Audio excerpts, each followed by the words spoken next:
Hello everyone, আমি তোতা। আজ সকালে উঠেই আমি সমস্ত কাজ সেরে নিয়েছি। মা আমার জন্য দুপুরবেলাতে রান্না করলো পায়েস, কেননা আজ আমার জন্মদিন। জানেন তো, মায়ের জন্মদিনের পরের দিনই আসে আমার জন্মদিন। কত সুন্দর তাই না? মা, বাবু আর আমি স্নান সেরে আজ বাড়ির পাশেই মন্দিরে যাব প্রণাম করতে।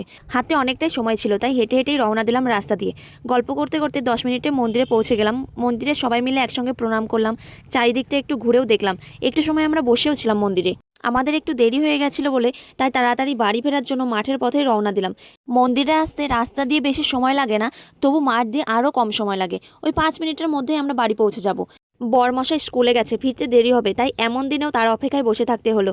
সন্ধ্যায় বাড়ি ফিরে আমার জন্য অনেক চকলেট এনেছে, আর মায়ের হাতের বানানো পায়েস আমরা সবাই মিলে খাবো। এই জন্মদিনে নেই কোনো বড় আয়োজন, নেই ঝলমলে পার্টি, কিন্তু আছে মা, বাবু সোনা আর বরমশাই, এই ভালোবাসার মানুষগুলো। আর এটাই আমার জীবনের সবচেয়ে বড় উপহার।